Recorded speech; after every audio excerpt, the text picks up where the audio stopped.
Well, to elaborate on it. Yeah, I think, you know, in our daily lives, there's a lot of little things that we tend to overlook, especially because we're so busy, and there's the internet, and you're constantly looking for information on the net, and then responding to mail, and this and that. And it's just a very, very high-paced life that we live. And so I think it's important, or for me, to sort of calm down and just notice different things in my reality. So when I say intangible things, I mean things that tend to be overlooked is one thing. And also when I say intangible, as the theme, as in this piece, I'm talking about time, which is, you know, one of those very mysterious things. And so as I'm living this very busy life, I try to somehow give time order, because otherwise I feel like I'll just go crazy unless I do organize time. And that goes with my physical surroundings too. Whenever my place is a mess, it just drives me nuts. And I really like to start to organize things, and then I kind of feel that, oh, you know, I can do this. Things are getting clear. And so what happens in my physical life, and then also me dealing with time is in a way the same thing. So here I'm trying to organize and make sense out of time by repeating this act of folding, and then also making stacks, and then to just see it like this is how I'm trying to give time order. Cool. How long have you worked with textiles? Let's see. A long time. I would say my first encounter with textiles was, I don't know, 20 years ago? So that pretty much tells you how old I am. But yeah, 20 years. A long time. Well, I'll say that what I like about textiles is that it is tactile. And, you know, I just, to me, it's a the lot sense more of touch. Intimate. Yeah. And I just love engaging with materials that have a very strong character. Yeah, I like to think of it as dance partners in salsa dancing, which I really love. And the great thing about salsa dancing is that it's a improvised dance where you switch partners, and it seems like every person has a different thing that they have in their dance, and then I like to be inspired by whatever they bring to the dance. So to me, materials are like dance partners. Yeah. Explain the interaction between texture and sound in your work. Okay. First of all, I'll explain where the sounds come from. You can't hear it right now because it's in the headphones. But the sounds are a combination of two kinds of sounds. There's sounds recorded in my studio during the filming of the two pieces of paper. So me in my studio making noises with objects, everyday objects. And then the sound of the films is like sort of laying underneath that. So it like comes to the surface at different times. Sometimes it's like changing channels on a TV. Like when an image changes, the sound will change. And the textures are from the way the video is made. So the video that's behind the pieces of paper, I'll show you how I arrived at that. So I start with a source video that's the full size, just say it's the size of this. And then I take that video and take whatever is in this square, crop the video to just that, and then I blow that up. And so that's what's behind the piece of paper right now. So that's why you have stuff that looks really like it's too close to you to recognize what it is. So that's where the texture is.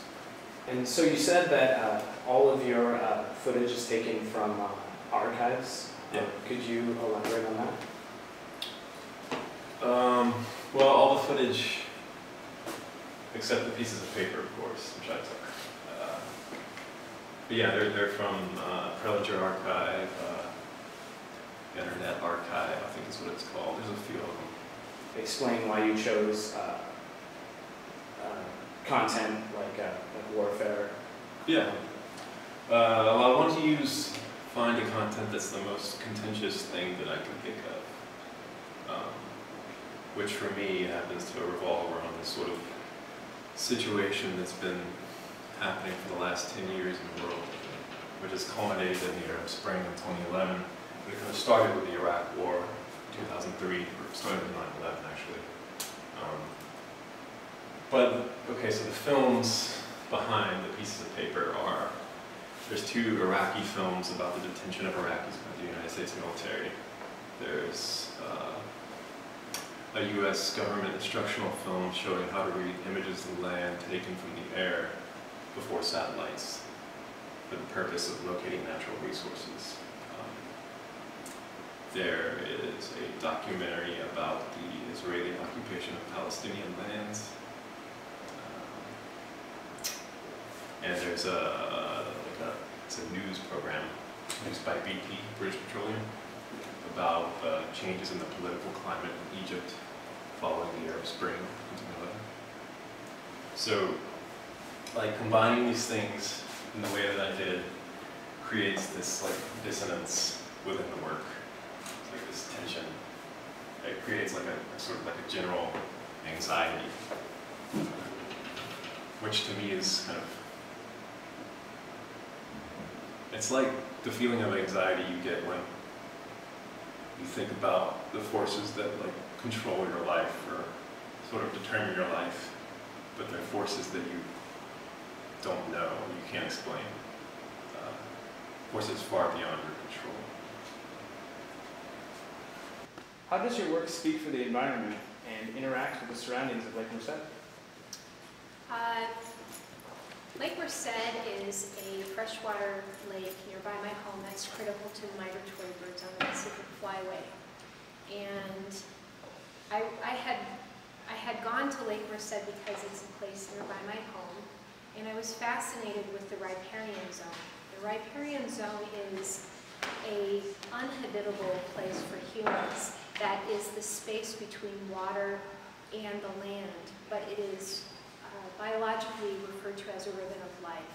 So I began to do drawings of this place, and when I brought the drawings home, I had the need to take them apart as a means of discovering more about the landscape. And through the process of drawing and translating, unifying these torn up landscape drawings that I did, at Lake Merced, I created these 2 pieces that you see. This particular, these 4 pieces here are called the 4 Seasons. And I challenged myself with the task of choosing one color that is the essence of each season. And most people that I have met or come in contact with think that the San Francisco Bay Area doesn't have specific seasons, but they do if you look closely at a particular place. So fall, winter, spring, and summer. And so for me, the second part of your question, how does it interact with the landscape? I created the Cardinal Points, which are these four sculptural pieces out of wood as an adaptation for the gallery, but they are intended to actually go out into the landscape and be used as indicators of where I found these forms, and interact with the space, completing the cycle from me discovering Lake Merced as a place, drawing, going through the discovery, through printmaking, drawing, painting, and then returning it back to its landscape, its origin. And then you told me previously that you wanted these to be installed into the landscape. Is that correct? Yes, that's right. So as I was saying, I asked myself a couple questions when I made these pieces. Number one, as a printmaker, the print is the reflection of what's been carved or what's been etched into the surface of the matrix. I consider this to be a matrix, or the plate.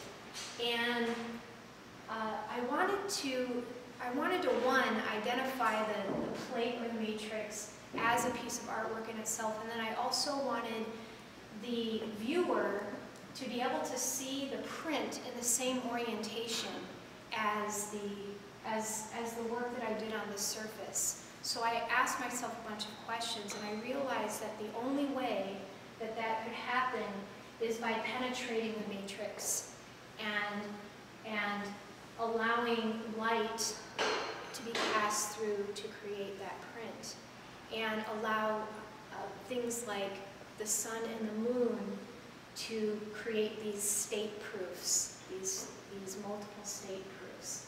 So these are intended to go back out into the landscape and allow the environment to create its print instead of me having control of that. How long does the process take, and how many layers do your prints consist of? Well, the process from the point where I actually make my concept sketches to the point where the images are done is between, I would say, like 30 and 40 hours, because I actually build all these sets in miniature and then photograph them. And so that takes quite a bit of time. As far as like the printing, each print is 5 layers total. There's a cyanotype on the bottom, and then there's 4 layers of gum that go over it. And the layers of gum are yellow, magenta, blue, and then black. And these are all people that you personally know?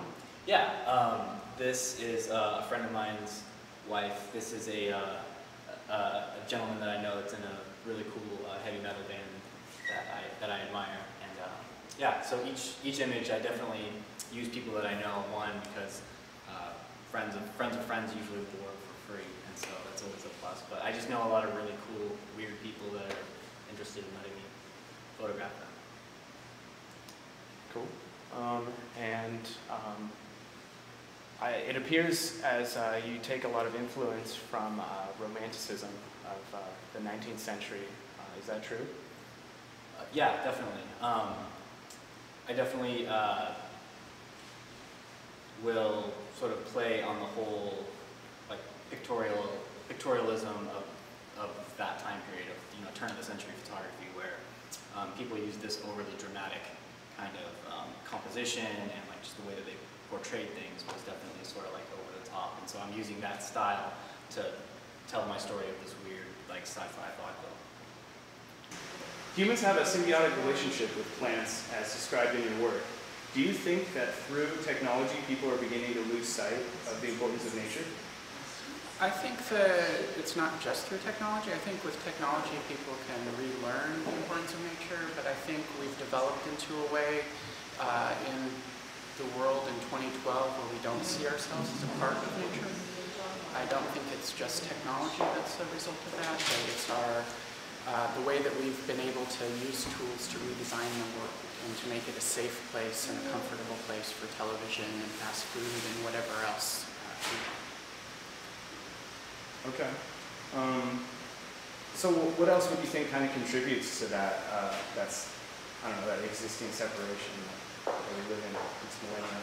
Well, I think it's what we developed and grew up with as a society. I think television is a part of it. I think that generally, I mean, you have people who grow up in urban centers who spend no time and have no connection with the natural world.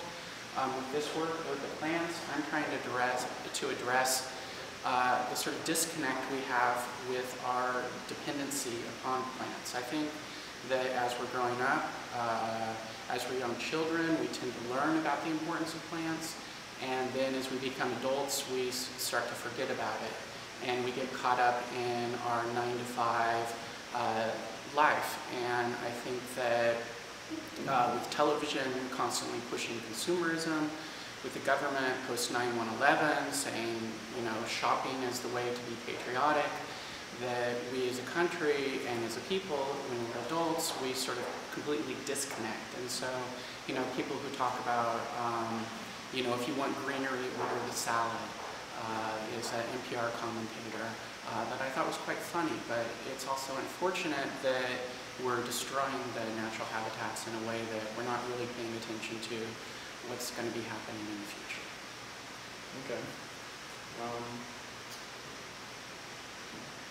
How do you hope to inspire others through your piece to engage with nature more? Well, with this work in particular, I have 34 panels in which I'm asking the question, what is ode to plant?